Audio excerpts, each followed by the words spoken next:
Olá, meus amores! Aqui é a professora de História, Ceci Oliveira.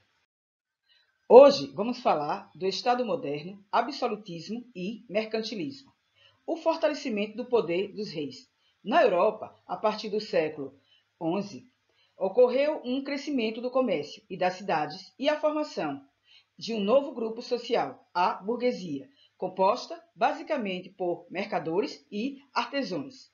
A nobreza também se aproximou do rei, visando manter privilégios, como os de receber pensões e altos postos no exército real. Por sua vez, os camponeses passaram a ver o rei como um indivíduo capaz de protegê-los contra os abusos da nobreza. Assim, por meio de doações, da arrecadação de impostos e da venda de cargos públicos, o rei conseguiu recursos para montar um exército assalariado e permanente e pagar funcionários para administrar o seu reino. Também estabeleceu uma moeda única e leis para todo o reino.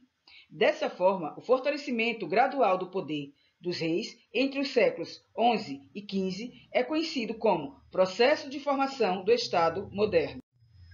A monarquia inglesa. No século XI, Guilherme, o Conquistador, duque da Normandia, conquistou a Inglaterra e se tornou rei com o título de Guilherme I. O mesmo exigiu que os senhores feudais jurassem fidelidade ao rei. Dividiu as terras inglesas em condados e nomeou funcionários reais para administrar e proibiu as guerras particulares entre a nobreza. Guilherme II, 1154 a 1189, um dos sucessores de Guilherme I, acelerou o processo de fortalecimento do poder real, exigindo que todas as questões fossem julgadas pelos tribunais reais e não pela nobreza. Ricardo, Coração de Leão, seu filho, o sucessor, passou a maior parte do tempo fora do país lutando nas cruzadas. João Sem Terra, 1199 a 1216, irmão de Ricardo, envolveu-se em guerras demoradas e acabou perdendo as terras da família da França. Por isso ganhou esse apelido. Aumentou diversas vezes os impostos, revoltando a nobreza, que obrigou a assinar a Magna Carta, 1215. Henrique III, 1216 a 1272, desrespeitou a Carta Magna, a Magna Carta, e impôs novos impostos, revoltando a nobreza e a burguesia. Com isso, ganharam o direito de fazer parte do Conselho em 1265. Passou a ser chamada de Parlamento. A monarquia francesa. Na França, o primeiro rei a impor sua autoridade e todos os grupos sociais foi Felipe Augusto, 1180 a 1223. Felipe conquistou feudos imensos, casando-se por interesse, comprando terras dos nobres e usando a força de um exército profissional assalariado para fortalecer o poder real. Também escolheu a cidade de Paris para a capital do reino. Luís IX, 1226 a 1270, também contribuiu para a centralização do poder na França, permitindo que todo aquele que fosse condenado pelo Tribunal da Nobreza recorresse a um tribunal do rei e criando moeda única para toda a França. Felipe IV, o Belo, 1285 a 1314, também deu continuidade à centralização política. Exigiu que o clero pagasse impostos. O Papa se recusou e Felipe IV convocou os Estados Gerais em 1302. Aprovaram sua decisão. Assim, o rei foi ganhando poder, impondo autoridade a todo o reino. Guerras que fortaleceram o rei. Duas importantes guerras colaboraram para a centralização política na Europa. A Guerra dos 100 Anos, 1337 a 1453, que enfraqueceu a nobreza, onde morreram muitos nobres em conflitos e guerra de religiões.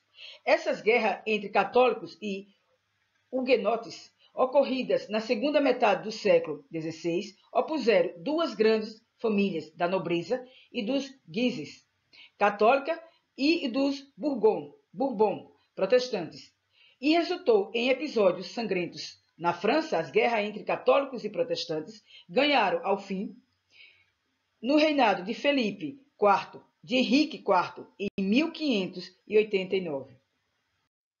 O absolutismo é um regime político em que apenas uma pessoa exerce poderes absolutos, amplos poderes, onde só ele manda, geralmente o rei ou uma rainha. Alguns desses autores acreditavam que um rei absoluto e soberano era também a vontade de Deus. Foi uma forma de governo que prezava pelo poder absoluto do monarca e surgiu para atender às demandas da nobreza feudal e da burguesia mercantil. Foi uma forma de governo muito comum na Europa entre os séculos XV e XIX, entre os séculos XVI e XIX, e defendeu a teoria do poder absoluto do rei sobre toda a nação. O reinado de Luís XIV, o Rei Sol. Luís XIV, o Rei Sol, 1643 a 1715, foi da França desde os 5 anos de idade. Seu reinado durou 54 anos, o mais longo da história francesa. Assim, o reinado de Luís XIV foi marcado pela centralização monarquia francesa, consolidação das fronteiras e prosperidade econômica. No poder, ele julgava e punia, dava ordem e fiscalizava sua execução. Decidia pessoalmente pelo Estado francês, agia de acordo com uma frase atribuída a ele: o Estado sou eu. Também procurou agradar os interesses da nobreza e da burguesia, distribuindo pensões e cargos bem remunerados. E em sua residência, no famoso Palácio de Versalhes, abrigava e sustentava vários nobres, garantindo-lhe uma vida de luxo e ostentação. Principais características do mercantilismo: metalismo. Crença segundo quanto mais ouro e prata uma nação possuísse, mais rica ela seria. Balança comercial favorável, porque na época o dinheiro era feito de ouro e prata. Assim, a forma de reter ouro e prata em um país era exportar o máximo e importar o mínimo. Dessa forma, mantinha a balança comercial favorável. Protecionismo, incentiva ao comércio e à manufatura nacionais, protegendo-os da concorrência estrangeira. Exclusivo colonial. As colônias deviam comercializar exclusivamente com suas metrópoles. Exemplo, os espanhóis deveriam comercializar só os produtos da Espanha.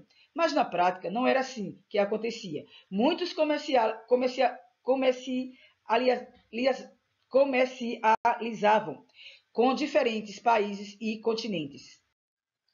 Mercantilismo variou no tempo e no espaço. Na Espanha, o rei Felipe II, 1556 a 1598, predominou o metalismo. Buscou acumular metais preciosos, impondo trabalho forçado aos indígenas da América. Na França de Courbet, predominou o protecionismo. O governo intervia na economia, protegendo as manufaturas francesas. Na Inglaterra, a rainha Elizabeth I, 1558 a 1603, adotou o protecionismo, incentivou o comércio exterior, a marinha mercante de seu país. Ela também protegeu a indústria naval e a mineração.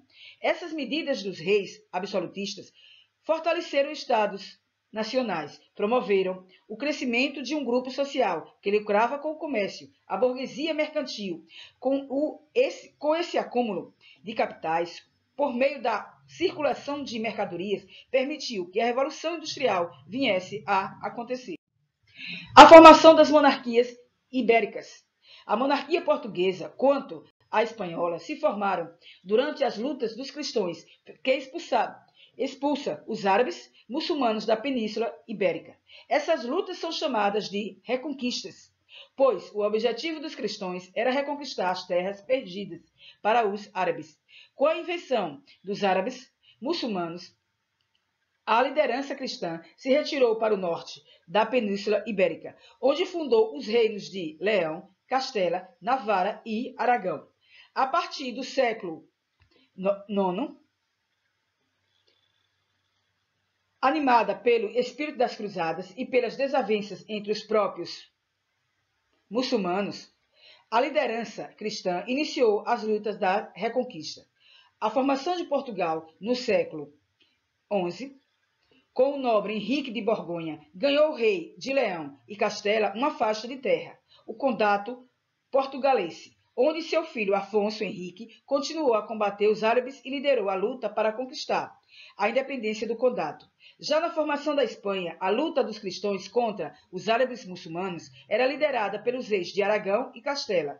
Esses dois reinos contavam com a cidade portuária de Barcelona, que mandavam dinheiro. Em 1469, os reis Fernando de Aragão e Isabel de Castela se casaram e uniram suas terras e seus esforços no combate aos árabes. Meus amores, assista o vídeo quantas vezes for necessário para que vocês possam entender o assunto. Bons estudos e até a próxima aula.